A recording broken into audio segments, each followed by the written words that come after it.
So, let's talk Africa Twin. I'm just shooting from the hip.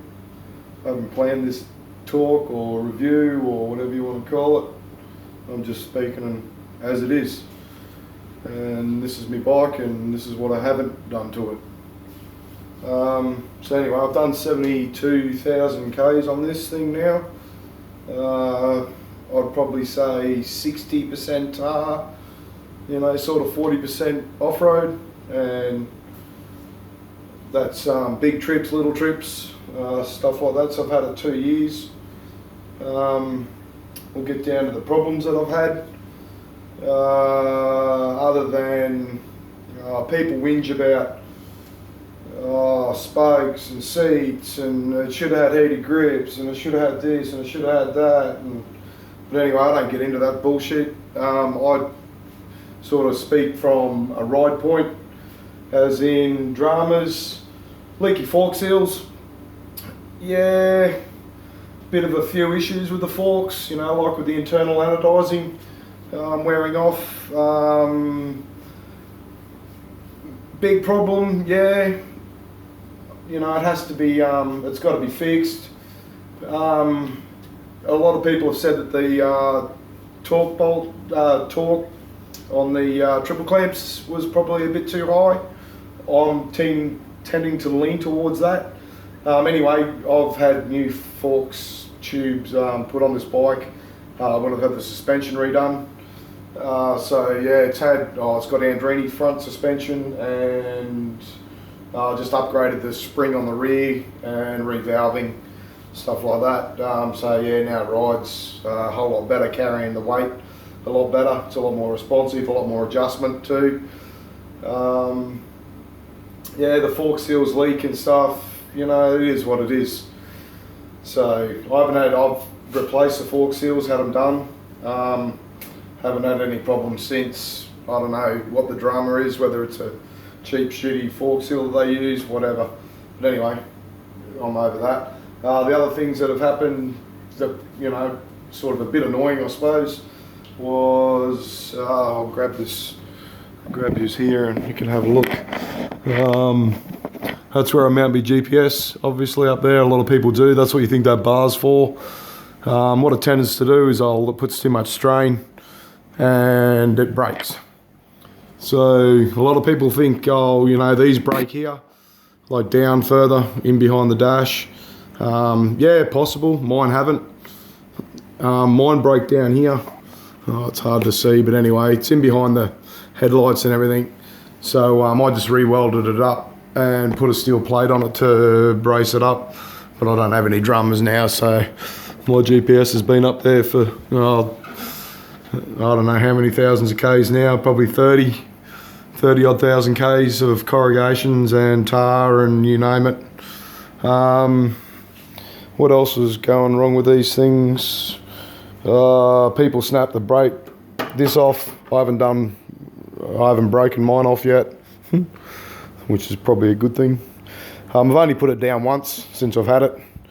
What did I break? Nothing really. I had the pannier, like the stock panniers up here, these things. I sort of like them because you don't need racks and everything, and they're just easy on and off. You know, they're not designed to be smashing around in the bush sort of stuff, but I went to Barrington Tops and I put it down on its side and it tore that off and broke it a little bit, but anyway, it was repaired. I fixed it up and she was all good to go. I run with this a fair bit on the back. I think it's a SW Motec alloy box. Yeah, I can't remember. Yeah, SW Motec. They're about like this. It's only rated for 10K, you know, 10 kilograms. And this thing is about 6 kilos, I think, or 5 kilos. So you put a couple of packets of cigarettes in there and a drink bottle, and it's pretty much overweight. I haven't any dramas, man. I've loaded it up with a fair bit of crap over the time, but I am aware it's probably not the best option sort of thing, but the missus likes it because I put this pad off one of my old top boxes. I put that up there so she can lean against that, and she reckons it's beautiful. And like, it's solid as, it's not going to come off, but yeah, I'm always aware that, you know, it's only hanging on by a bit of a plastic bracket sort of thing. What else? Well, I'm currently running these Scout tyres or something, I think I took these down to Tassie. Great tyre, like bitching on the road and that. Once you warm them up, dude, like you can see, I don't know, it's hard to see, but like they've all scalloped out right on these edges here. There's a real sharp point there. It's hard to see it, but you can see they're all pretty well worn out now. But man, crank it over, like, yeah, with the missus on the back, it's getting stuck into it. It needs a good wash. These are my steg pegs. I chucked them on. I did that, I don't know, a few months after I bought it a couple of years ago. I sort of looked at it and went, So I went out, the old young fella had a skatey board out in the shed, so I ripped the wheels off it and brought a longer bolt and bolted it in. Heaps of people have been doing it lately. Some people like it, some don't. I dig it. It's really good. I don't know, I got short little stubby legs. I've got to tiptoe this bike when I can't flat foot it. Even when the seat's down low, it's still a bit of a struggle. Yeah, so they seem to work for me okay, sort of thing. But yeah, you get up on the pegs and lean against the old skateboard wheels and giddy up. What else? I've got Koso grips, heated grips, so I've got to put on up here. But I'm actually waiting. So I bought an Eastern Beaver electrical jigger that's going to go under the seat, sort of thing. But I'm going to wait until I get that, and then I'll put it all together. I don't have any crash bars on at the moment, pretty much because I took them off because I changed air filters, and I keep stock air filters. I don't get into this myth of, you can do this, you can do that, and cut this and do that. Yeah, nah. Honda got a fucking awesome filtration system, so I'll pretty much leave it. OEM, bro. Keep it stock if you want to rock, apparently. It's one of my little things. But yeah, I'll chuck a woolly when I went down to Tassie. Like, not saying that the seat's shit or anything like that. I don't have any dramas with it or anything like that. But yeah, just to make it was more for wifey up the back so she can jump up on there, and yeah, she loves it. Gives her a little bit of cushion and makes it a little bit wider, I suppose, and yeah, she just digs it, so it stays on there now. I just bought a sheepskin and then stitched some little lacky things on there for it to sit on, but yeah, so it's pretty good, and I dig it. It's a bit of a pain in the ass when it rains. Like, it's proper sheepskin, so the water sort of runs off it, but I don't know, you still get a fucking wet ass. What else have I done? I cut that away.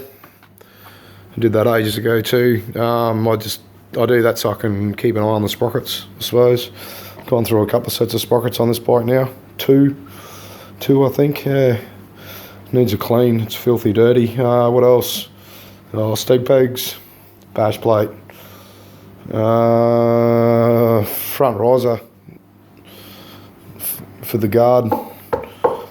Some people put the high guards and that on them. I don't know. I've seen a couple that probably look all right with the like motard type setup, but man, the other ones, they just look like shit.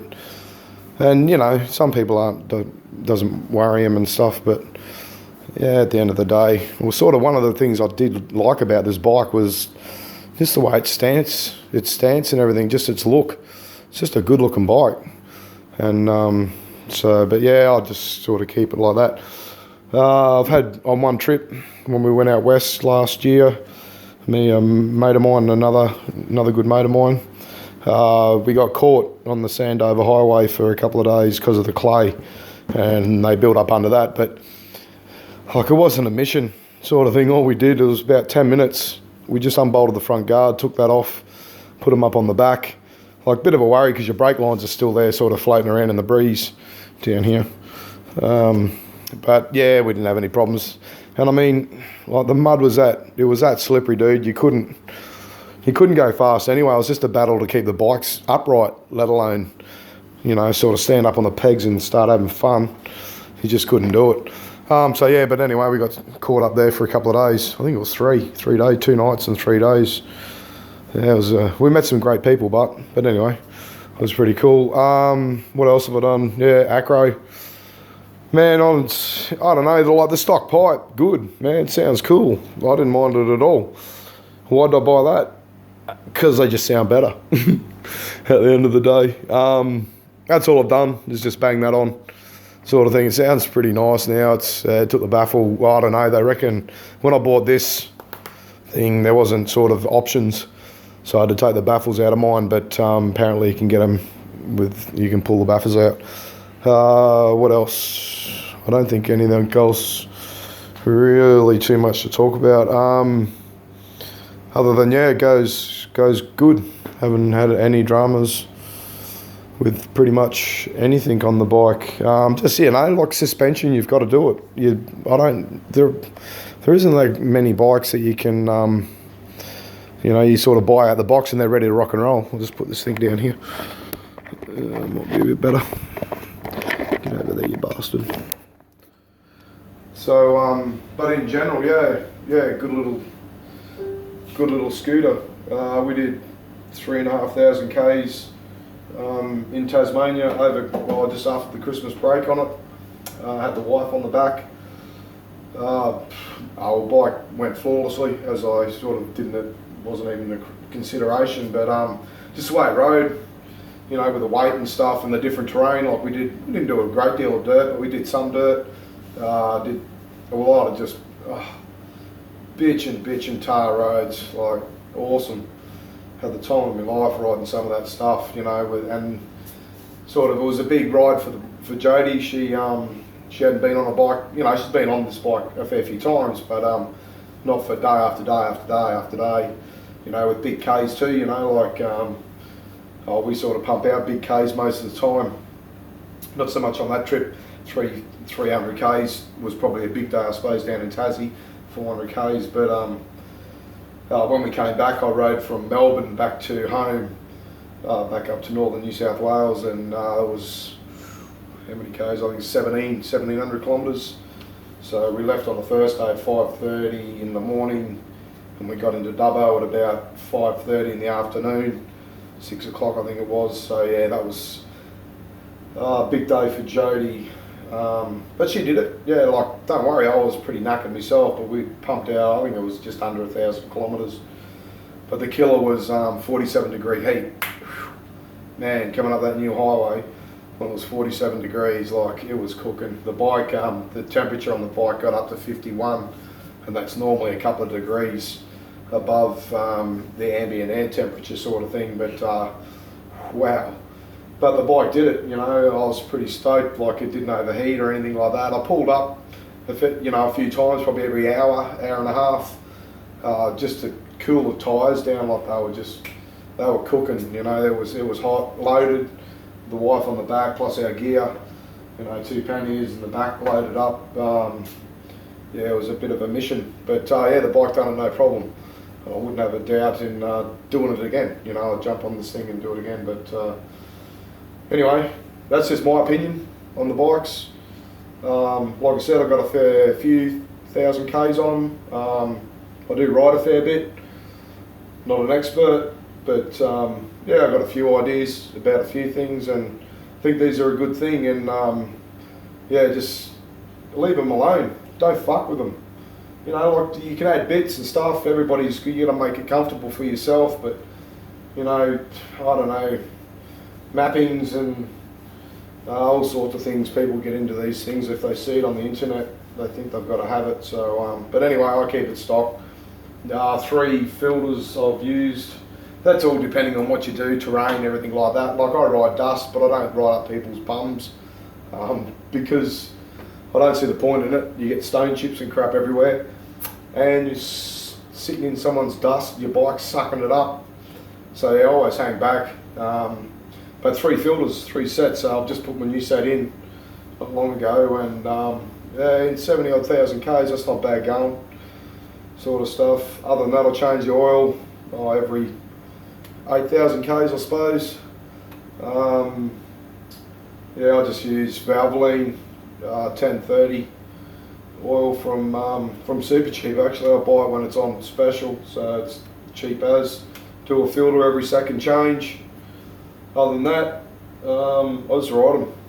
You buy them to ride them. So anyway, that's all my bit and caboodle about the Africa Twin. If you haven't got one, I say jump on it if you're looking at this sort of bike. Bang for buck, it's a pretty good thing. And if you have got one, sweet. Later.